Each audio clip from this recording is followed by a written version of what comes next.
Welcome to the New Testament Challenge. Today I'm reading from Matthew 17. After 6 days, Jesus took with him Peter, John, and James, the brother of John, and led them up a high mountain by themselves. There he was transfigured before them. His face shone like the sun, and his clothes became as white as the light. Just then there appeared before them Moses and Elijah, talking with Jesus. Peter said to Jesus, "Lord, it is good for us to be here. If you wish, I will put up 3 shelters, one for you, one for Moses, and one for Elijah." When he was still speaking, a bright cloud enveloped them, and a voice from the cloud said, "This is my son, whom I love. With him I am well pleased. Listen to him." When the disciples heard this, they fell face down to the ground, terrified. But Jesus came and touched them. "Get up," he said. "Don't be afraid." When they looked up, they saw no one except Jesus. As they were coming down the mountain, Jesus instructed them, "Don't tell anyone what you have seen until the Son of Man has been raised from the dead." The disciples asked him, "Why then do the teachers of the law say that Elijah must come first?" Jesus replied, "To be sure, Elijah comes and will restore all things. But I tell you, Elijah has already come, and they did not recognize him, but have done to him everything they wished. In the same way, the Son of Man is going to suffer at their hands." Then the disciples understood that he was talking to them about John the Baptist.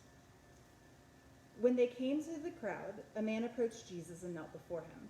"Lord, have mercy on my son," he said. "He has seizures and is suffering greatly. He often falls into the fire or into the water. I brought him to your disciples, but they could not heal him." "O unbelieving and perverse generation," Jesus replied. "How long shall I stay with you? How long shall I put up with you? Bring the boy to me." Jesus rebuked the demon, and it came out of the boy, and he was healed from that moment. Then the disciples came to Jesus in private and asked, "Why couldn't we drive it out?" He replied, "Because you have so little faith. I tell you the truth, if you have the faith of as small as a mustard seed, you can say to this mountain, 'Move from here to there,' and it will move. Nothing will be impossible for you." When they came together at Galilee, he said to them, "The Son of Man is going to be betrayed into the hands of men. They will kill him, and on the 3rd day he will be raised to life." And the disciples were filled with grief. After, Jesus and his disciples arrived in Capernaum, and the collectors of the two drachma tax came to Peter and asked, "Doesn't your teacher pay the temple tax?" "Yes, he does," he replied. Then Peter came into the house. Jesus was first to speak. "What do you think, Simon?" he asked. "From whom do the kings of the earth collect duty and taxes? From their own sons or from others?" "From others," Peter answered. "Then the sons are exempt," Jesus said to him.